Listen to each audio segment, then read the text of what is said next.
Anasema muarrikhuna, kulikuwa na mfalme mmoja pale Yemen akiitwa Rabi'a ibn Nasr. Rabi'a ibn Nasr huyu katika Himyari alikuwa ni katika wafalme wenye nguvu sana, lakini aliota ndoto siku moja kwamba ndoto hiyo ilimfadhaisha mno. Aliota kwamba mji wa Makkah wa al-Yemen, nchi ya Yemen imevamiwa, watu wamesambaratishwa, watu wameuawa, watu wamejikuta hawana pahala pa kukaa. Kisha aliyewavamia yeye ndo amechukua hatamu ya dola katika nchi ya Yemen.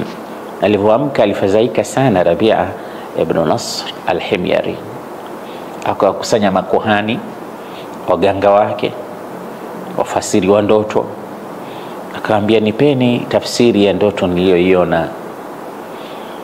Jumla ya tafsiri alizopewa, akaambiwa hii nchi ya Yemen, nchi yako hii itakuja kuvamiwa na Ahbash, watu kutoka Habasha, na ikishavamiwa watachukua wao kila kitu. Ikamtia hofu sana, akauliza haya mambo yanatokea lini? Akaambiwa si leo wala si kesho, itachukua muda, inaweza ikafika miaka 60, miaka 70. Akasema basi kama ni miaka hiyo itakuwa mbali sana. Lakini akaanza mikakati mapema, akawachukua watoto wake na vituku vyake wengine akawa anawatawanya katika miji ya mbali, kuepuka ile fedheha ambayo kaiona kwamba nakaambiwa iko karibu itakuja. Kawahamisha baadhi ya wanawe na watu wake, kawapeleka katika sehemu inaitwa Al-Hira huko Iraq. Na wanasema muarrikhuna, miongoni mwa vitukuu na vijana watoto wa huyu bwana waliokuwa kule ni mfalme ambaye ametamba sana katika Jaziratul Arab, anaitwa Nu'man ibn al-Mundhir. Ni maarufu sana, tulikuwa tunamsoma katika adab na tarikh. Nu'man ibn al-Mundhir ni katika vizazi vya Rabi'a ibn Nasr al-Himyari. Hawa ni katika wafalme ambao walihama kwa matukio haya ambayo tumeyasimulia, wakapelekwa katika miji mingine.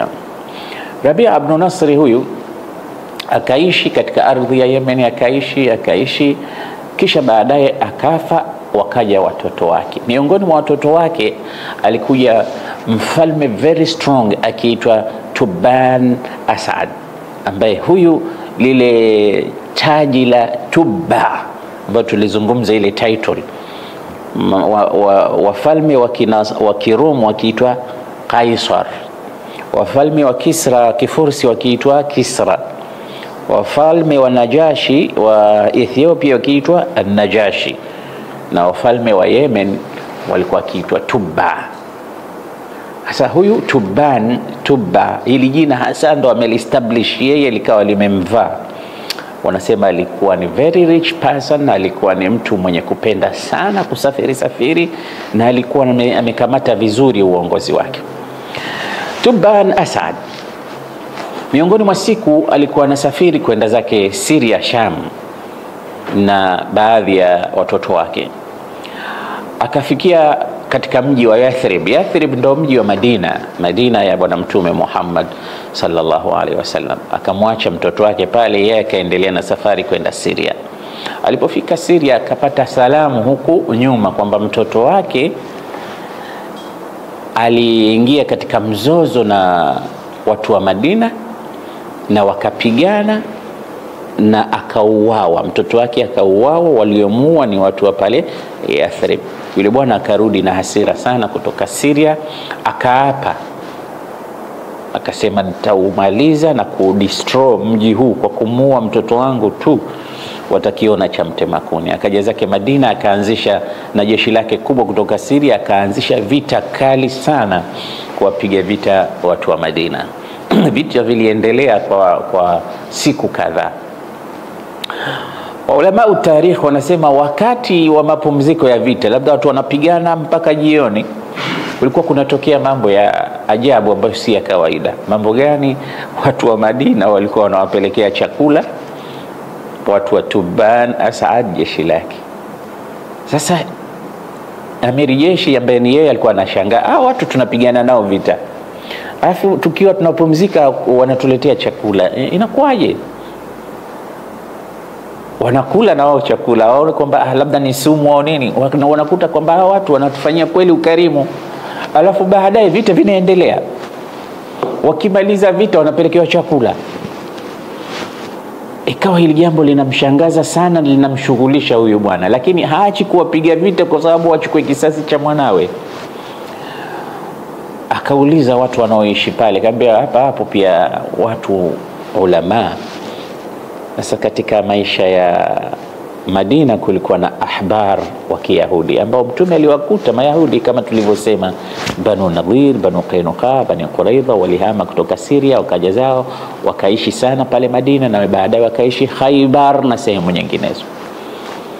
Asema wapo ulama hapa, basi waiteni, nataka niongee nao, niwaulize kuhusu habari za hawa watu, mbona mimi wananishangaza. Na huu ni ukarimu wa watu wa Madina, na mpaka leo ukifika Madina utakuta watu wa Madina ni tofauti sana na Waarabu wengi ambao unakwenda kuwakuta katika miji yao.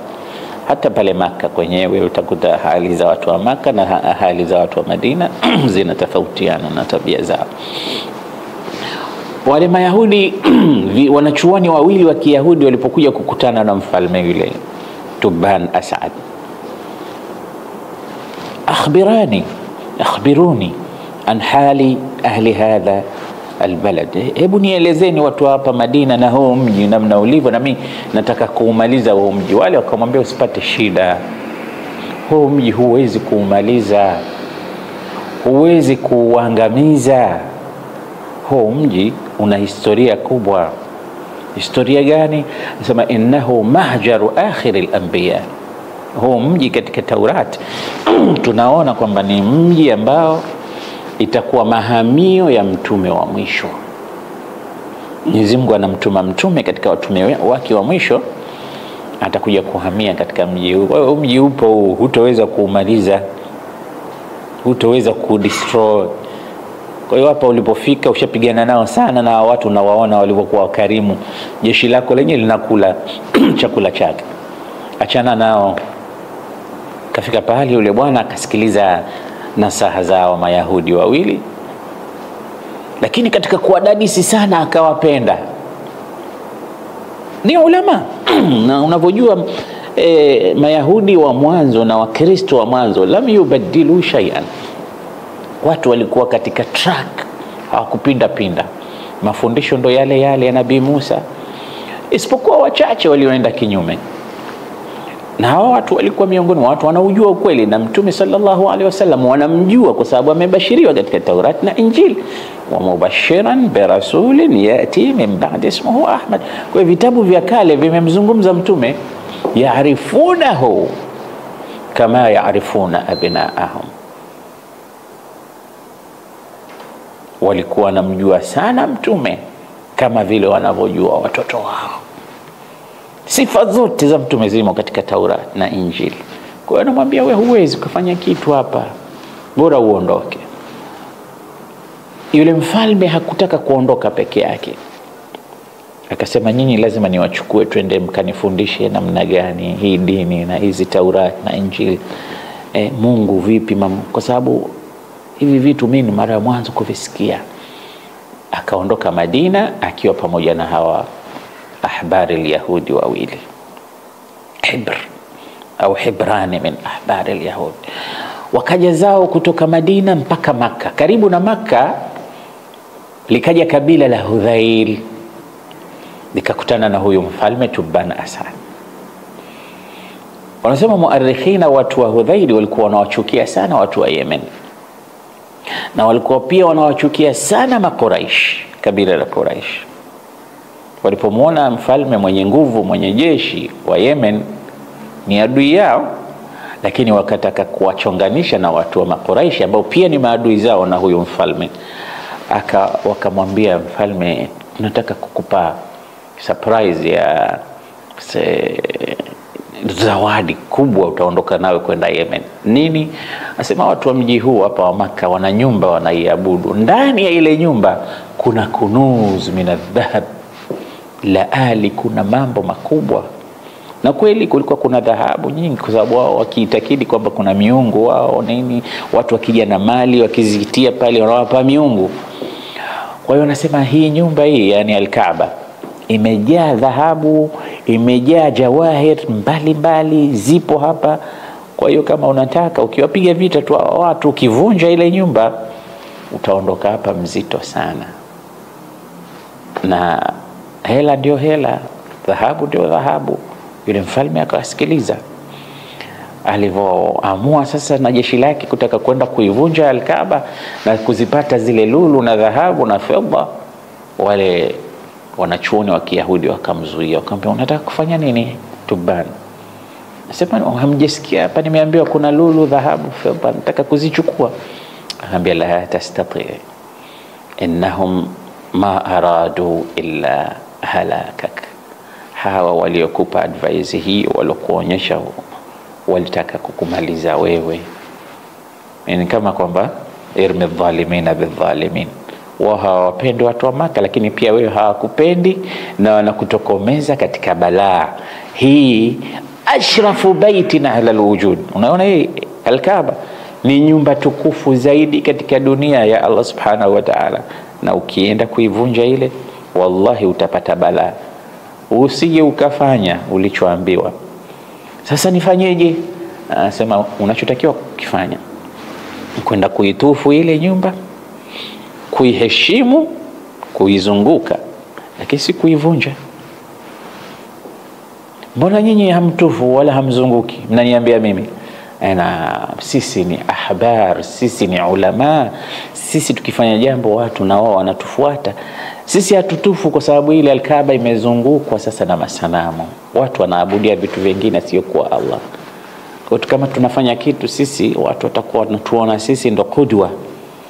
Kwa hiyo kuna sababu sisi hatufanyi tawafu, hatufanyi ibada, kwa sababu ibada zimechanganywa na vitu ambavyo sio vya.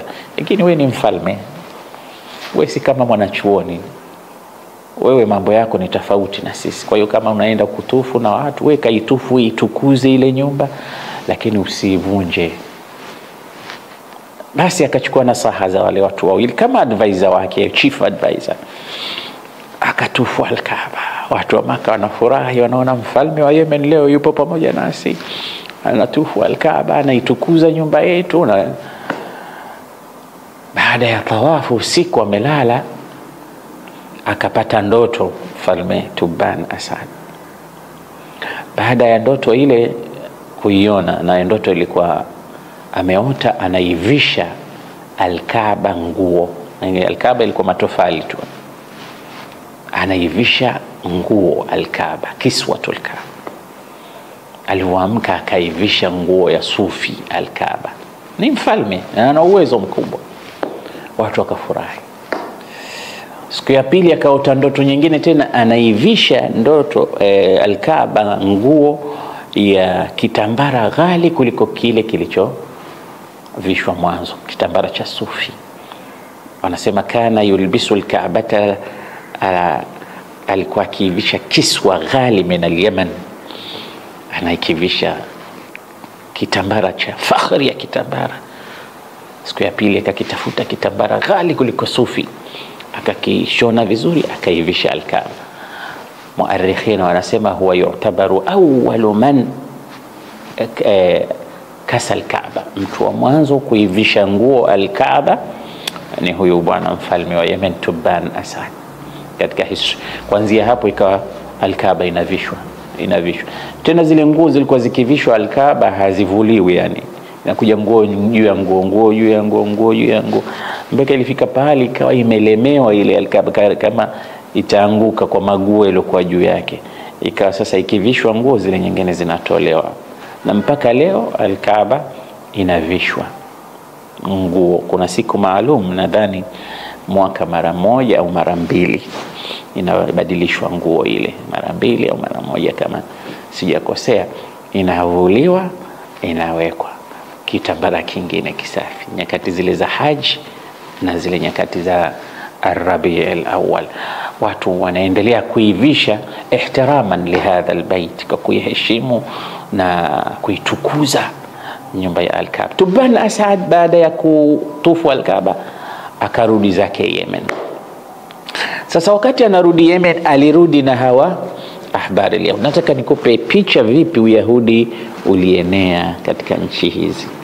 Akaja zake na hawa wanachuoni wa Kiyahudi mpaka Yemen. Alipofika Yemen, raia wake wote akawakusanya, akawaambia nataka muingie katika dini ya hawa watu Yahudia. Watu wa Yemen wakakataa. Hatuwezi kuingia katika Yahudia. Mtaingia, hatuwezi kuingia. Je, mkipata dalili na burhani kwamba mko katika dhalala, nasema hapo tutakubali. Lakini tutoe sisi.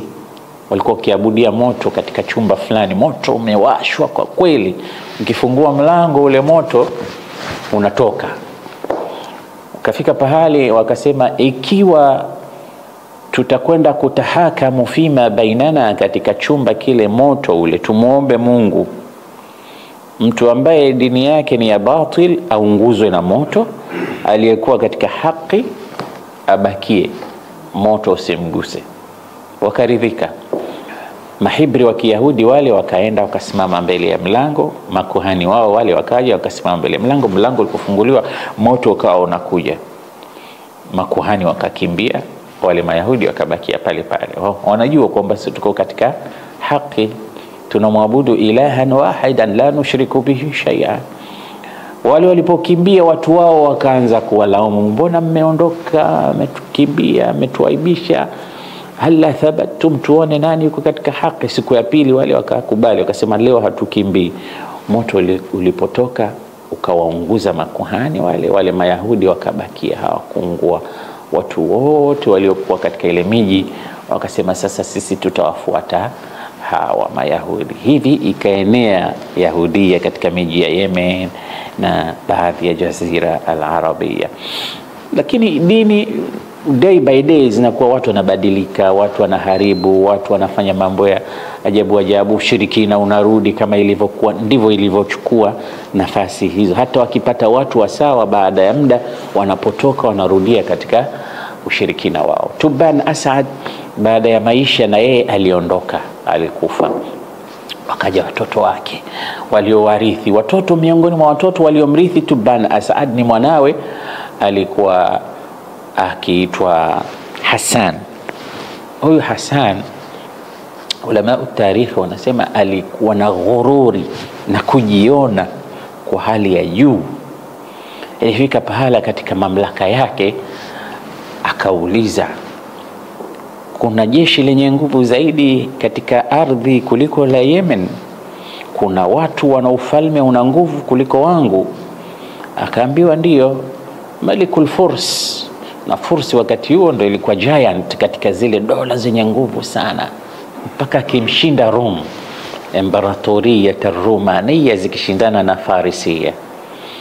Akaambiwa Hasani, hakuna mfalme strong kama huyu Malikul Furs. Wenyewe walikuwa wakimwita Shahin Shah, yani Malikul Muluk. Ndio maana Mtume akakataza jina hili lisitumike. Hakuna Malikul Muluk isipokuwa Allah. Wanasema alikuwa na taji juu ya kichwa chake kilo 90 za dhahabu. Sasa kilo 90 atazivaaje kwenye kichwa? Alikuwa hazivai, ilikuwa lile taji limekamatwa na minyororo juu ya kichwa chake. Sasa linakuja tu kama linakaa juu hivi, lakini limezuiwa na minyororo. Kwa hiyo yeye akikaa kama kwenye kiti changu kama hiki, alafu taji liko juu, akitaka kuondoka linavutwa. Ndio style yake, wakimuita Malikul Muluk, ya Shahin Shah, mfalme wa wafalme. Alikuwa very strong katika nini yake ya utawala. Hassan akaambiwa huyu Malikul Fursi ndio mwenye nguvu kuliko wote. Akasema sasa jiandaeni, tunaenda kupigana na adhamu malikin, adhamu daula katika ala wajhi al-ardh. Watu wakakamata midomo yao, kijana huyu ghururi zake hizi zinampeleka wapi? Tunaenda kupigana na Fursi, anaenda kutumaliza. Lakini ni mfalme kishatoa amri. Jeshi likatahara kutoka Yemen linaenda kupigana na kutangaza vita na mfalme wa Furs.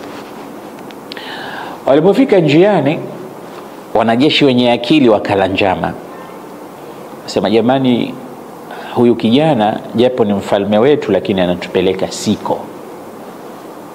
na watu wakawa wanamchukia kutokana na maamuzi yake na tabia yake ya kibri na ghurur.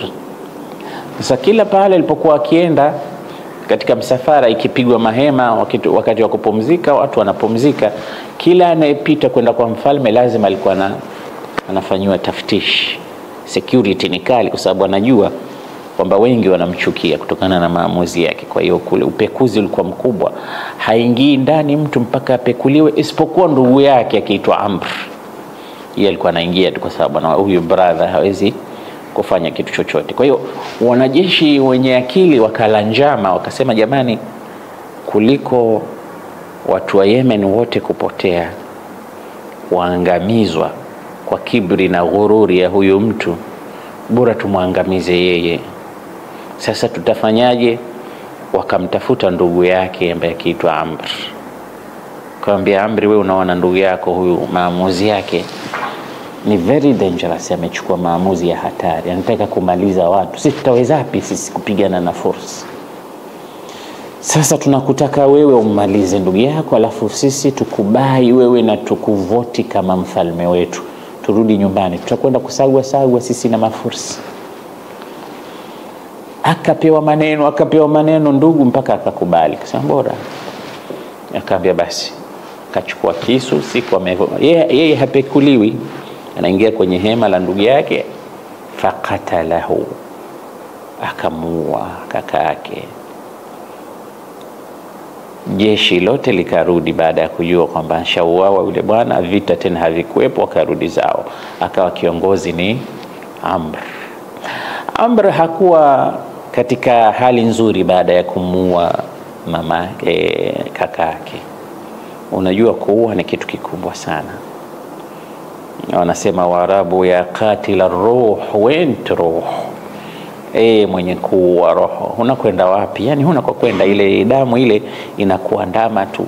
Wanasema ilikuwa hapati usingizi kabisa usiku, unaona vituko nini kwa ile damu ya ndugu yake. Kafika pahala akawa iko kwenye mahaniko, msongo wa mawazo. Washauri wake wakamwambia, unajua kwa nini wewe? Ni kwa sababu umemuua kakako, na ndio maana hivi vituko vyote unaviona. Sasa ukitaka kusalimika, uqtul jami'a alladhina asharu ilayka biqatli akhika, wale watu wote waliokushauri kwenda kumuua kaka yako waue wote, na wewe utakuja kusalimika. Akawaua wote wale, akabaki sasa yeye na jeshi lingine jipya, kaendeleza serikali yake. Lakini baadaye tena kukawa hakuna utulivu, wenyewe kwa wenyewe wale ndugu wakawa wanauana, itirabi zinatokea mara hivi. Wakati utulivu haupo katika nchi, kajitokezea mwanajeshi mmoja miongoni mwa wanajeshi waasi akiitwa Al-Khunai'a. Yeye ndio ukaangukia ufalme baada ya kufa huyo Amr, uko mikononi mwake. Huyu mtu ana ausaf mbaya, anaambia yeye alikuwa ni qati'u tariq, alikuwa ni mtu jambazi, mtu laqib, mtu hajulikani, na yani ni mtu ambaye hana ausaf, lakini yeye ndo akawa mfalme. Surprise hivi watu wakaona mfalme wao ni Al-Khunai'a. Ikaendelea kuwa katika faudha Yemen hivyo, na kila siku zikizidi ukafiri unaingia na ushirikina unazidi, hakuna dini tena, watu wanaacha takalidi zile za dini ya haki, na wale mayahudi wale wafundisho zinasahaulika. Wakati huyu Al-Khunai'a yuko katika uongozi wa kuikamata zimami ya makalidi ya Yemen, akatokezea moja katika watoto wa Bani Asad akiitwa Dhu Nawas au Dhunnuwas. Mfalme huyu akairudisha himaya au mamlaka ya Yemen katika mikono ya kizazi cha Rabia ibn Nasr na mwanawe Tuban Asad. Akawa yeye sasa ndo mfalme wa Yemen. Wakati mfalme wa Yemen ni Dhunnuwas, katika kijiji cha Najran kule kulitokea matukio makubwa sana. Miongoni mwa matukio haya kulikuwa na rahib. Rahib ni kama watawa au watu wa dini wa Manasara. Nasema hizi dini zimekuja zikabadilishwa mambo mengi, lakini ni dini zilizokuwa zikifuata tauhid kama vile ambavyo ni maamrisho ya mitume wote katika vitabu vyao. Kulikuwa na rahiba anaitwa Fimion. Huyu Fimion wanasema alikuja kwa kutangaza dini yake ya Kinasara katika nchi za Afrika. Sasa wakati yuko katika matembezi yake ya kutangaza dini, akakamatwa na iswaba ya maharamia. Watu wakamchukua, wakamfunga, wakampeleka, wakampiga bei kama mtumwa, wakamuuza katika mji wa Najran.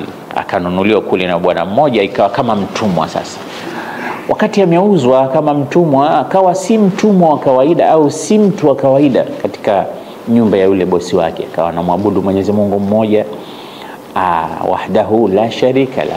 Nasema ya Masihia, Nasrania, sio wote wale walikuwa wanasema Yesu ni mwana wa Mungu au Mungu ni utatu.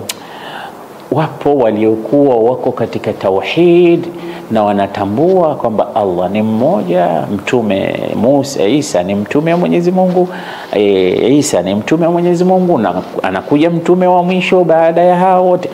Hii imani hii ndio waliokuwa nayo wale ahlul kitab ambao tumezungumziwa katika vitabu vyetu vya Qur'ani na mafundisho yake. Tukaambiwa ta'amul ladhina utul kitaba halal lakum, na hata chakula chao ni halali kwenu, na hata wanawake wao mnaweza mkawaoa, vitu kama hivyo. Ikafikia pahala yule bwana aliyemnunua Fimion akiingia chumbani kwake, anamkuta anasali, anafanya ibada, na mara nyingine anaziona karama mbalimbali, anaona nuru mbele yake, anakuta vitu ambavyo sio vya kawaida. Nini nimemnunua mtu aina gani? Ikabidi ampekue, wewe ni nani? Akamweleza, sisi ni watu wa dini, mafundisho yetu ya Musa na Isa, Taurati nasema hivi, nyinyi mbona mnafanya ushirikina? Watu wa pale mjini walikuwa wanaabudia mti ndio Mungu wao. Hivi sisi tunavyofanya sivyo? Kwamba nyinyi mnafanya shirki. Vipi mnaabudia mti? Mnamwacha Mungu wa haki, Mungu wa Nabii Isa, Mungu wa Nabii Musa, Mungu aliyeumba mbingu na ardhi, mnakwenda kufanya ibada ya kuabudia miti? Ina maana huyu si Mungu? Tena la.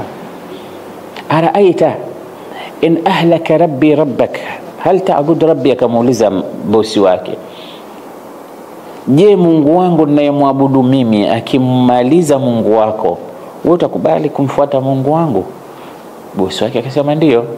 Akamwambia, sasa wacha tuone Mungu wangu na Mungu wako nani zaidi. Semekana huyu rahib akaomba dua zake, akasali kumomba Mwenyezi Mungu abainishie hawa watu kwamba Mungu wa haki ni yeye. Ule mti ukaungua walikuwa na waabudia wale watu. Watu wakaona maajabu, wote wakaingia katika dini ya huyu bwana pamoja na bosi wake. Ikawa Nasrania ndio iliyotawala pale, na tabshiri ya huyu bwana Fimioni ikampata bosi wake, na watu wote wakaingia katika. Ndio maana Manasara walikuwepo katika Jaziratul Arab na Mayahudi walikuwepo kwa taalim za bakaya ya wale waliokuwa wakifuata Taurat na Injili ya haki, duna tahrifin wala ta'tilin wala tabdil. Sasa miji ya Najran ikawa inarindima kwa dhehebu hili la Kinasara. Katika watu waliohama kutoka Najran kuja Yemen, wakaja sasa wakati huku Yemen Uyahudi ulioenezwa umeshaingia ukafiri, ushirikina, umajusi wa kuabudia moto. Wakahama watu kutoka Najran, miongoni mwao ni bwana mmoja akiitwa Abdullah ibn Tamir, akija zake Yemen. Huyu ndo aloleta unasara Yemen. Alipofika huku, mfalme Dhunuwas na watu wake wako katika nini? Ibada ambazo sio nzuri tena. Watu wanaamini ushirikina, uchawi, umajusi, ushirikina ndo umetawala. Wakaja sasa wakawa, unajua Mayahudi na Manasara ni maadui. Uyahudi ni mbali na Unasara ni mbali, hawapatani hawa watu kutokea zamani.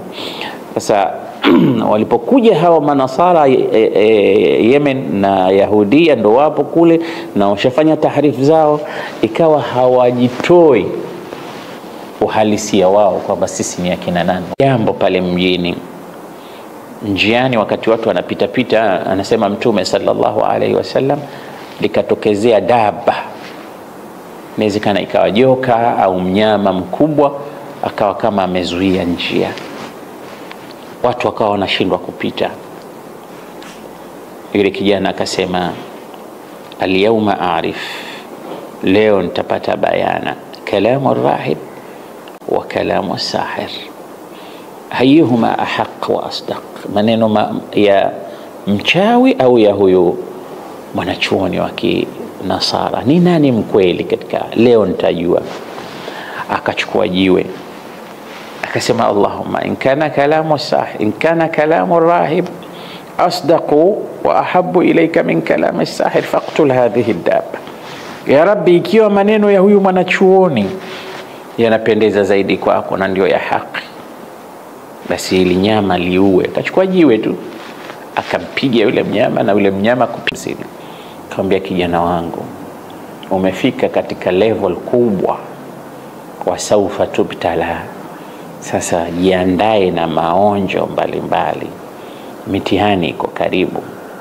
Na nakwambia, ikikufika siku yoyote mitihani mpaka ukawatocha ukapigwa, fala tadulla alai, usiwaambie watu kuhusu mimi, wafiche. Huu utakuwa mtihani sasa. Lakini haya ulioyafikia, karama hizi ulizozionyesha, mbele kuna mitihani. Ili kijana akaendelea kuishi. Ikawa sasa watu wamemtambua kijana fulani, kijana fulani. Watu wenye shida zao wakawa wanawaendea, wanasema akiwaombea dua wanapona. Walikuwa na matatizo mbalimbali, Mwenyezi Mungu anawatatulia. Mpaka waliokuwa akmaha al-abras, watu hawaoni, vipofu, anawaombea dua kwa Allah subhanahu wa ta'ala na wanaona. Miongoni mwa walioombewa dua, wanasema Mtume alikuwa ni Jalisul Malik, mmoja katika watu wa karibu sana na mfalme. Wakikaa na mfalme, alikuwa yeye jicho lake halioni, alikuwa kipofu. Aliposikia habari za huyu kijana, akampelekea mazawadi chungu nzima, mali, hizi zote ni zako kijana, na mimi uniponye. Yule kijana akamwambia, mimi si kazi yangu kuponya, mimi siponyi watu, innama alladhi yashfi Allah, innama Allahu huwa alladhi yashfi, Mwenyezi Mungu ndo mwenye kuponya watu. Sasa wewe, in amanta billah da'awtu Allah fashafak, kama utamuamini yeye, sio mimi, muamini yeye, mimi nitamuomba yeye atakuponya. Mfalme akaamini. Alipoamini mfalme, kijana akamwombea dua, jicho lile likarudi likawa linaona. Akarudi zake kwa mfalme. Siku hiyo anakaa mbele ya mfalme, anamuona macho yake ni mazima. Mfalme alikuwa ashaanza kusikia tetesi za kuhusu huyu mtoto. Anamuuliza jalisuhu, man alladhi radda ilayka basarak, wewe mbona unaona? Dokta gani aliyekurudishia macho yako? Anasema, Allah huwa alladhi radda ilayya basari, Mungu ndo alofanya kazi. Una Mungu mwingine asiyokuwa Mungu wetu sisi? Anaambia, Mungu Rabbi wa rabbuka Allah, Mungu wetu sote ni Allah. Hapana, hapana, sisi ibada yetu, dini yetu nyingine, utarudi katika dini yako ile ile au tutakumaliza. Ni nani aliyekufanyia haya mambo? Akaadhibiwa, akaadhibiwa, akaadhibiwa, mpaka akamtaja yule mtoto. Yule mtoto ndo alonifanyia haya mambo, mimi nikapona. Sasa haya, rudi katika dini yako. Akakataa kurudi Jalisul Malik, akauawa. Tena kuuawa kwenyewe, mtu anakatwa vipande viwili, kimoja kinaanguka huku, iwe somo kwa wengine, mnafuata dini mpya, watu waogope. Akauawa Jalisul Malik, akafuatwa kila aliyekuwa anamfuata huyo mtoto akawa anauawa, mpaka mtoto mwenyewe akafuatwa. Haya mtoto, we kijana, tuambie umeyapata wapi haya? Abalagha bika min as-sihri hadha al-mabla. Sasa unaona ni ule uchawi tu alofundishwa na ule mchawi aliyekufa baadaye. Anaambia, uchawi wako umefika kiwango unawarudishia watu macho yao, unawaponya wagonjwa waliokuwa ndani mbalanga, umefanya uchawi kama huu? Akaambia, la, si uchawi wala mimi si kazi yangu, mimi siponyi watu, inama Allah walladhi yashfi wa yubri'u al-akmaha wal abra. Allah ndo kazi yake hiyo. Watu wakimwamini Mungu wanapona, sio mimi wala ni dua hizi naomba kumwomba Allah jalla jalla. hapana, tuambie alokufundisha hivi nani. Sema si mchawi, tutaji. Akateswa mpaka fadalla ala rahib, akasema yupo bwana fulani kule ndo alonifundisha hivi vitu, uchawi mambo haya yote mimi sikuyapata kwa mchawi, nimeyapata kwa yule rahib. Akafuatwa rahib, rudi katika dini yetu, njoo katika dini yetu. Akakataa. Thabat, akapasuliwa pande mbili, manashir, watu wanakatwa kwa msumeno. Akakatwa na yeye bila kurudi katika dini ya masanamu, dini ya shirki, akathubutu katika dini ya haki, akauawa. Sasa akabakia yule mtoto, na wewe rudi. Akaambia mimi sirudi. Lakini sasa mfalme akataka kutoa punishment hii, watu wote wapate ibra na mazingatio. Akawaambia jeshi lake, mchukueni mpelekeni mpaka kwenye mlima mrefu juu huko, alafu msukumeni afe kutoka katika jabali ile, akibingiria na kuanguka katika mlima. Wakamchukua wakaenda naye mpaka katika dhirwatul jabal. Kisha kufika juu ya jabali pale top kabisa, kutaka kumsukuma yule kijana, akamwelekea Allah akamwambia, Allahumma kfinihim, ya Rabbi nitoshe na hawa watu bala zao. Fataharaka watazalzala aljabal, jabali likataharaki, katetemeka. Wote waliokuwa pale juu, majeshi yale walikwenda kutaka kumtupa kule, wakafariki, wakadondoka wao. Yule kijana fanazala yamshi, kaenda tena akarudi kule kule kwa mfalme. Mbona hujafa we? Wako wapi watu waliokwenda na wewe? Sema laqad kafanillah, Mungu amenitosha, wamekufa wao. Akamwambia jeshi lingine, mchukueni mtieni kwenye boti, kwenye kidao, mpelekeni katikati ya bahari, kisha mumtose kule alafu mrudi. Wakamchukua mpaka katikati ya bahari, wakafika pale, kijana akamwelekea Allah, Allahumma kfinihim ya Rabbi nitoshe na balaa na shari zao. Kiboti kile kikataharaki, wale wote wakazama, yeye akabakia, akapiga makafi yake, akarudi tena kule kule kwa mfalme. Tena hakimbii baada ya wale kufa, anarudi kule kule. Mfalme akasema, wewe ni mtu aina gani? Mbona hujafa? Wako wapi? Mungu amenitosha. Kila mbinu unafanya kama, sikiliza mfalme, sikiliza, innaka lasta biqatilin hatta taf'ala ma amuruk. Baba, wewe huwezi kuniua mimi mpaka ufuate instruction nitakazokupa mimi, vigezo na masharti haya fuata. Ukitaka kuniua fuata ninachosema mimi. Nifanyeje? Ngambia, chukua mwili wangu nitundike kwenye mti, alafu chukua watu wakusanye wote.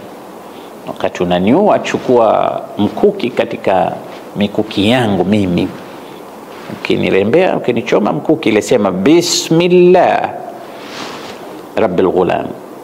Ukisema maneno hayo utaniua, hivi hivi huniui. Mfalme kweli akachukua watu akawakusanya, akamchukua akamtundika, akachukua mkuki, watu wote wanatizama, bismillah rabbil ghulam, akamchoma mkuki, kaingia. Yule kijana akafa. Wote walioshuhudia kitendo kile kusema amanna bi rabbil ghulam, sote tumemwamini Mola wa kijana huyu.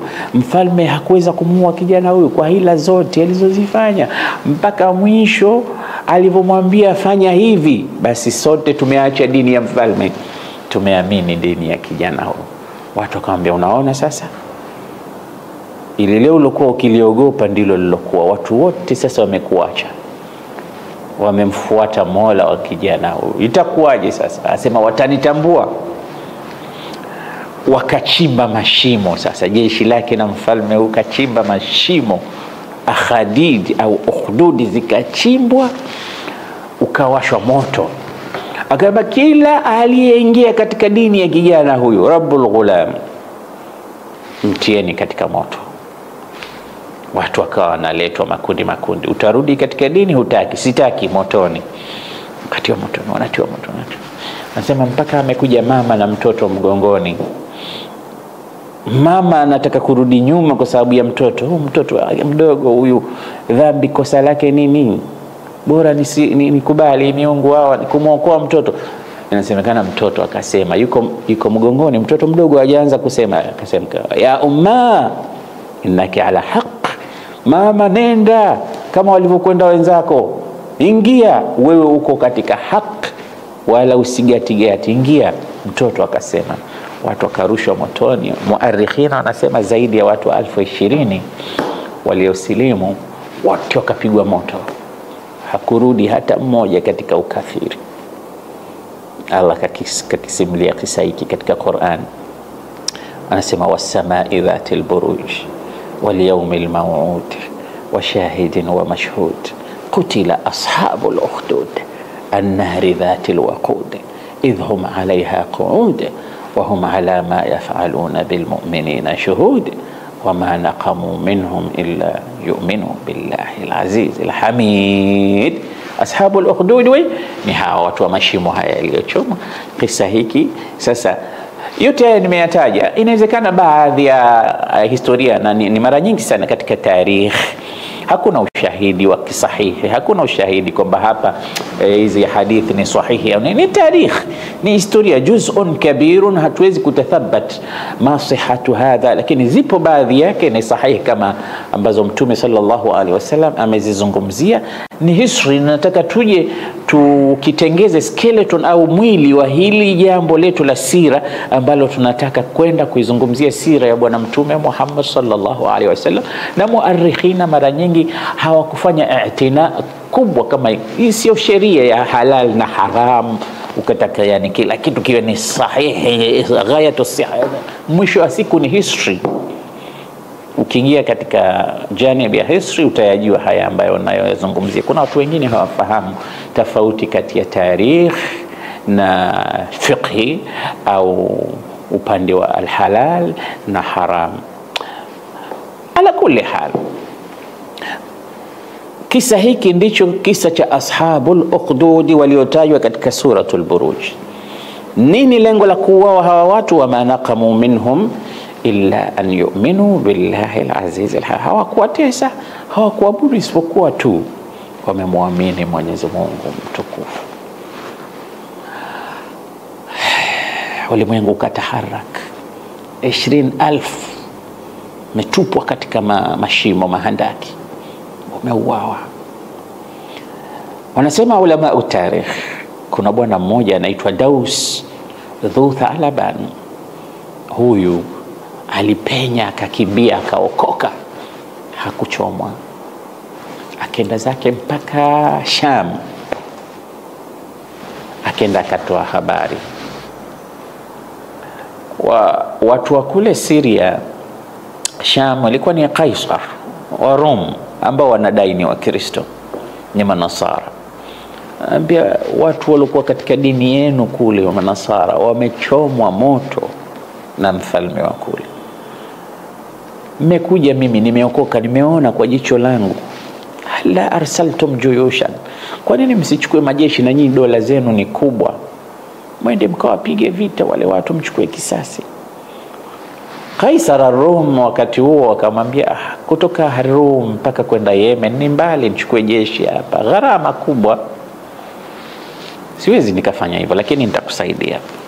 Nenda zako Habasha. Mfalme wa Habasha Najashi pia ni Mkristo, kamwambie habari hizi, atakusaidia. Akatoka yule bwana akaenda zake mpaka kwa Najashi. Barua ile kaandikiwa. Najashi alipopata barua akasoma yaliyowakuta Manasara Yemen, akakasirika. Msema watu waliomwabudu Mwenyezi Mungu wanachomwa kiasi hiki. Anasema muarikhun aliunda jeshi la watu 70,000. Akawaambia nendeni Yemen mkachukue kisasi, mkawapige hawa watu waliofanya kitu hiki. Jeshi likaundwa kutoka Ethiopia, Habasha, lina watu 70,000. Kiongozi na kamanda wa jeshi alikuwa akiitwa Aryat, na msaidizi wake akiitwa Abraha. Unaona sasa ili jina Abraha wengi tunalijua, Abraha al-Habasha. hapa nilitaka kukupa picha wapi sasa tunaelekea. Nimetaja hii tarehe yote ina ilaka gani na historia ya bwana mtume Muhammad sallallahu alaihi wasallam. Wewe umesikia katika sira ya bwana mtume kazaliwa katika mwaka unaitwa Amal Fil, wasummiya amu wiladatihi Amal Fil lianna malika al-Habasha Abraha arada an yahdima al-Kaaba, kwa sababu mfalme wa Habasha aliyemtuma Abraha alitaka kuivunja al-Kaaba. Ile jina Abraha unalisikia. Kwa hiyo jeshi lililotumwa kutoka Habasha lilikuwa likiongozwa na mtu anaitwa Aryat, commander chief wa jeshi hili, na mwanajeshi msaidizi alikuwa akiitwa Abraha. Wakaja zao wakavuka maji, unajua jazira al-Arab kutoka Ethiopia unavuka masufun, kaingia mpaka Yemen, wakaenda kukutana na Dhunwas. Vita kali katambwana, watu walipigwa vita Yemen, jeshi la Dhunwas likasambaratishwa, na yeye mwenyewe hakukamatwa, wanasema wala hakuuawa, bali alipoona sasa anashindwa akaenda akajitosa baharini, famata ghariqan, akafa kwa kughariki katika maji. Jeshi la Yemen likashindwa, khitamu ya dola ya Yemen ikachukuliwa na mfalme wa Habasha. Hapa ndio mwanzo wa kuona kwamba utasikia jeshi la Mahmud kutoka Yemen au jeshi la tembo limetoka Yemen au limetoka Habasha, au mfalme wa Yemen kataka kuja kuivunja al-Kaaba. Yote hii ni kwa sababu wanajashi walikuja wakavamia Yemen, walikawapiga watu wa kule, wakatawala wao ufalme, wakachukua wao. Abraha pamoja na Aryat wakawa wapo katika ushindi mkubwa wa kuhukumu Yemen. Ikafika pahali wao wenyewe wakaanza kuzozana, watu wawili hao. Unajua tena pahala pakishakuwa na uongozi, marafiki wanageuka na kuwa maadui. Kitu mmepigania wote, baadaye unaanza kuwatenga wenzako. Kisha kuwa mafanikio tayari unawafukuza au mnawaua, unawafanyia hila, mbinu mbalimbali. Ndio mambo ya kidunia yanapokuwa, wengi ambao hawana ikhlas. Abraha na Aryat wakawa na makundi sasa. Jeshi hili likawa na makundi mawili. Ikafika pahala wanasema bwana, majeshi mawili haya yote kutoka Habasha yakasimama wajhan biwajhin kutaka kutwangana, wanapigana sasa. Silaha zimeshabebwa, sisi tuongoze, sisi kiongozi mimi Wanajeshi hawa wawili wakubwa, Abraha pamoja na Aryat, wakaambizana, wakazungumza, wakasema kuliko tupigane jeshi lote watu wafe, bora tupigane mimi na wewe tushuke katika mubaraza, atakayeshinda mimi au wewe atachukua yeye uongozi badala ya kuwapiganisha watu. Watu wakaona rai nzuri, kila mmoja katika viongozi akaikubali. Abraha akakubali na Aryat akakubali, wakaingia vitani, wakapigana kwa panga zao, wakapigana. Aryat akaenda akampiga upanga Abraha katika pua, akamjeruhi.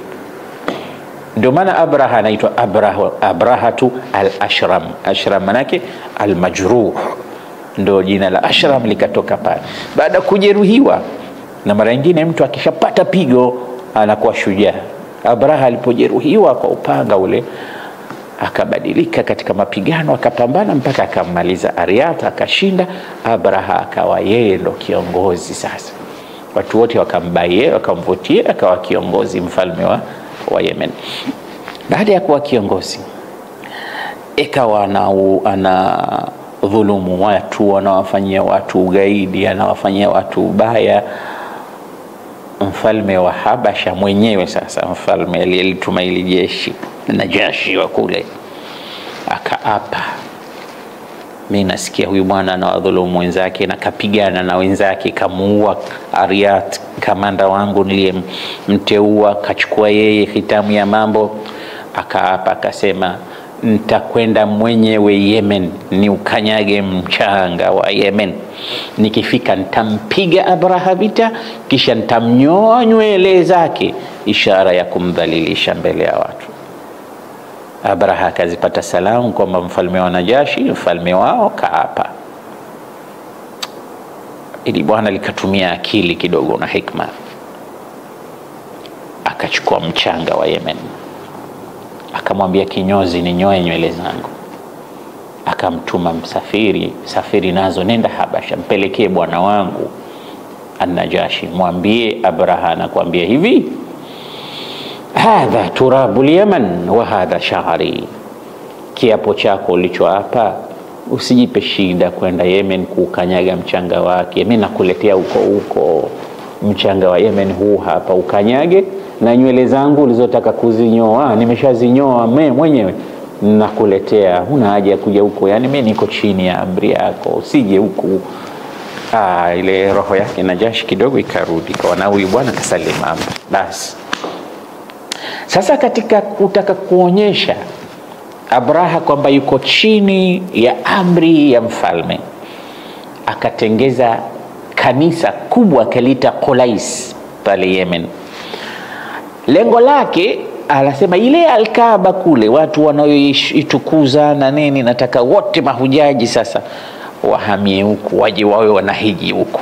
Hili namfanyia mfalme wangu. Ili unajua watu kutaka kujipendekeza kwa wakubwa hufanya baadhi ya mambo kwa ajili ya kuwafurahisha watu. Basi mimi najenga ili bwana wangu huyu afurahi. Maana watu wasende tena Maka kwa ajili ya kufanya ibada zao, waje huku wawe wanafanya ibada zao huku. Miongoni mwa watu wa Nasi kule Maka waliosikia habari hizi wakasema, huyu bwana sasa anatuchokoza. Hii nyumba yetu, nyumba ya Mungu hii, wanataka kuipiga vita kwa staili mbalimbali. Nasikia kumejengwa kanisa huko kubwa Al-Kaaba, yani Al-Kaaba isizuriwe tena. Akaondoka bwana mmoja kutoka bara Arabu, akaja zake mpaka Yemen, akaingia kwenye lile kanisa, akaenda akafanya haja katika sehemu wanaofanya watu misa pale, kisha akachukua uchafu wake ule akaupaka kwenye kuta zile. Asubuhi watu wakienda kule wanakuta uchafu umetapaka. Yani amekwenda kulidhalilisha. Watu wakauliza ni nani aliyefanya hivi? Wakaambia bwana yupo Mwarabu mmoja katoka Maka huko, Ahlun Nasiya, amekuja kufanya haya. Ala, basi na mimi nitakwenda kuivunja nyumba yao Al-Kaaba. Ndipo lilipoundwa jeshi. Jeshi hili ndilo lilojulikana katika tarikh Ashabul Fil, kwa sababu katika jeshi hili Abraha kulikuwa na ndovu mkubwa, na mandovu ndo walikuwa wanatangulia jeshi. Ndovu anaitwa Mahmud aliandamana nao. Hili jeshi likaundwa. Tuliacha hili jeshi linaundwa. Inshallah kesho biidhnillah tabaraka wa taala, nadhani umeshapata idea malamihu ya kisa cha sira ya bwana mtume, umeshakiona kilivyojitengeza na wapi tumetoka. Na Mwenyezi Mungu inshallah kitupa uhai, kesho biidhnillah tabaraka wa taala tutaanzia hapa, vipi jeshi la Ashabul Fil lilivyotaharak kwenda Maka kwa ajili ya kwenda kuivunja Al-Kaaba. Mwenyezi Mungu atujalie min alladhina yastami'una alqawla fayattabi'una ahsana. Aqulu qawli hadha astaghfirullah li wa lakum fastaghfiruhu faya fawza almustaghfirina wa ya najata at-taibina. Wassalamu alaykum wa rahmatullahi wa barakatuh.